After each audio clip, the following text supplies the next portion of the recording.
Bonjour et bienvenue à Europocket News. Aujourd'hui, mercredi, nous parlerons d'un sommet pour la jeunesse, de volontariat et du sexe à gravité zéro. Allez, c'est parti. Quel futur pour l'Europe? Voilà la question à l'ordre du jour de la 4e rencontre parlementaire sur le futur de l'Europe, qui pour l'occasion a réuni hier les députés des 27 parlements de l'Union européenne. D'une même voix, avec les eurodéputés, ils ont débattu du rôle des parlements, du renforcement de leurs fonctions, du traité de Lisbonne qui sera peut-être bientôt ratifié et de sa mise en œuvre, et d'un nouveau système institutionnel. Cette rencontre semble mettre l'accent sur un point crucial. Quel paysage européen voulons-nous pour l'Europe? Comment accroître la participation des jeunes dans la coopération euro-africaine? Comment y renforcer leur travail?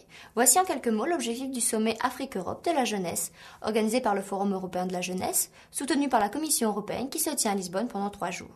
Grâce à ce sommet, l'Europe, tout comme l'Afrique, veulent apporter des réponses spécifiques, communes et durables aux jeunes de leur pays, en rapport avec l'immigration, l'emploi, la formation et l'éducation. La déclaration finale sera présentée au 2e sommet des chefs d'État Union européenne-Afrique qui se réuniront en vue d'adopter une stratégie commune les 8 et 9 septembre avec plus de 250 représentants d'ONGJ. La jeunesse semble réellement être la clé du renforcement à venir du partenariat entre ces deux continents. Le Parlement européen veut réglementer la musique online. Le problème, Bruxelles n'est pas de cet avis. La Commission veut laisser opérer les forces du marché en précisant que ceci n'affecte pas la diversité culturelle. Les artistes pouvant ainsi toucher un public plus large et recevoir de ce fait plus d'argent.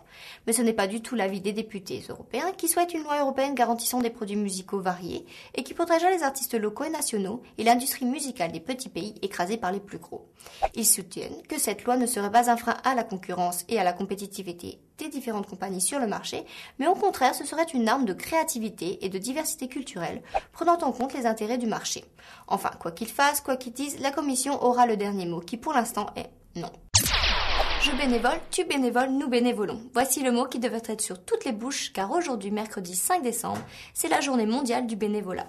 Pour la première fois créée en 1985 à New York par l'ONU dans le but de promouvoir le travail des bénévoles qui sans rien espérer en retour consacrent leur temps aux autres, à un développement social et économique tant au niveau local, national et international, l'ONU veut maintenant souligner le travail des structures associatives et que l'on reconnaisse le volontarisme comme quelque chose d'indispensable.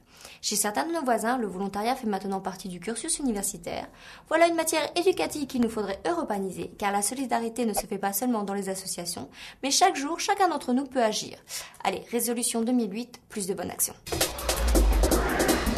On a tous des fantasmes plus ou moins bizarres, mais savais-tu que la NASA aussi? Bon, évidemment, les agences spatiales gouvernementales américaines et soviétiques n'ont jamais confirmé les faits.